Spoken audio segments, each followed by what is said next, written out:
How you doing, Brother Reed? Hope you're having a good night. This is my biography review on the autobiography of not the auto, the biography of Martin Luther King Jr. Honestly, a fantastic read. Even though I listened to the audiobook, the audiobook was actually really cool though because it actually implemented his speeches directly and his sermons directly into it. So you actually got to listen to the live recording of it. So I thought it was a much better experience than actually just listening to the audio of everything.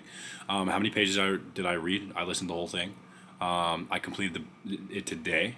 The exact date is April 30th of 2023. Um, and then I didn't really the bias would be, I don't know about bias. Like he just went through a lot of segregation and what he experienced in his life, and he got it from a perspective of his parents who were black. So I don't know. I feel like it seems racist if I say there's any bias. I would recommend this book to people. Absolutely. I learned so much about him. In the fact, I still haven't read for a long time. I used to read all the time. So thank you for forcing us to read this book because I learned so much about it, and he was such a powerful man. I know we hear the "I Have a Dream" speech, and that's really like all a lot of people know about Martin Luther King Jr. But he was so much more than that. He had a past, and like he grew up in Atlanta, Georgia. He was Baptist. He was a pastor. He was an incredible speaker. He was an incredible man. Claiborne Carson cared about Martin Luther King Jr.'s published autobiographical writings. My fault. Claiborne Carson cared about Martin Luther King Jr. He cared a lot. He built his foundation of what he learned in school and what he did, part of his life on the study of him and who he was as a person and why he became who he was and such a prominent figure in the fight against racism. Martin Luther King Jr.'s published autobiographical writings provide the basic structure of this book. They constitute an incomplete narrative. In order to fill out the narrative, Carson found many manuscripts and writings that would complete the autobiography he would have written, had his life not been cut short. King rarely exposed his private feelings to public view. And this book was such a cool way of kind of seeing a little bit more into his life and who he was as a person. You don't get taught that in history. You get taught about his speech, but you don't know who Martin Luther King Jr. was. Why did he become this way?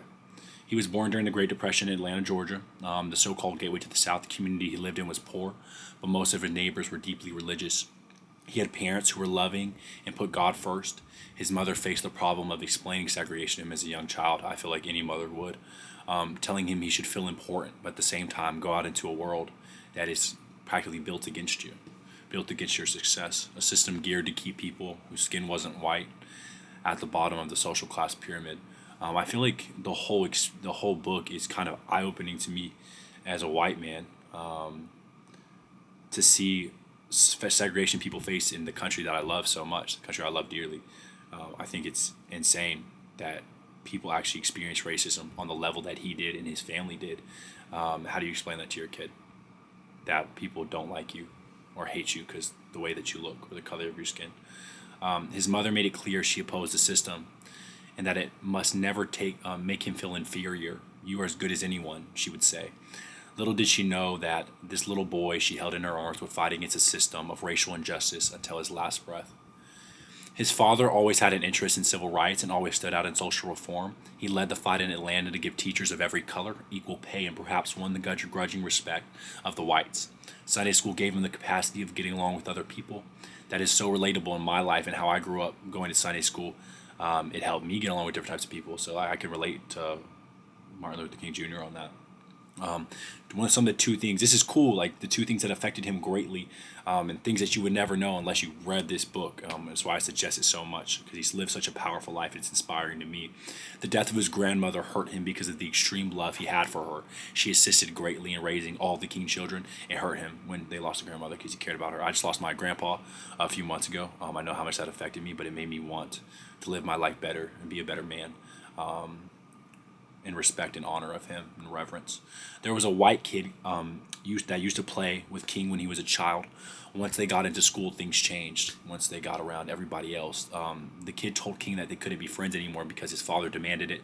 King asked his parents the motive, and for the first time since he was born, he was made aware of a race problem. He was in shock after he learned this and was determined to hate every white person. after his parents explained it to him. He got older and older, and his hatred kept growing. Martin Luther King Jr. hated white people. He tried his best to hate white people, but his parents demanded of him that he would not hate the white man, but would love them all as Jesus did, and that's what we're also told to do. His dad never accepted the system, and neither would Martin Luther King Jr. There's something in this book that tells about how his dad was sat in a store to buy something, and they were telling him to move to the seats in the back, and his dad said that he liked those seats fine where he was at, and his dad said it's either we sit here or we don't buy anything at all. And the person said they have to move seats, and his dad left the store. He wouldn't accept the system, and Martin Luther King Jr. didn't either. Whilst listening to one of his speeches, this statement gave me goosebumps. Every time they would tell me to go back to the back of the bus, I would.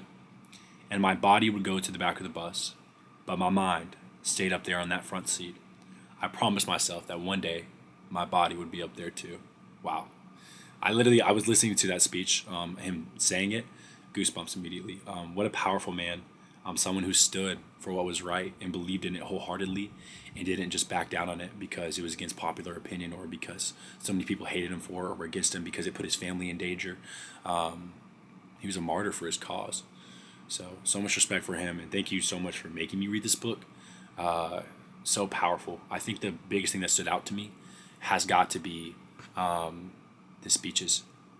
So much more than I had the dream speech, but all the speeches that he said were incredible. So thank you so much. That was my video review of the biography I read on Martin Luther King Jr.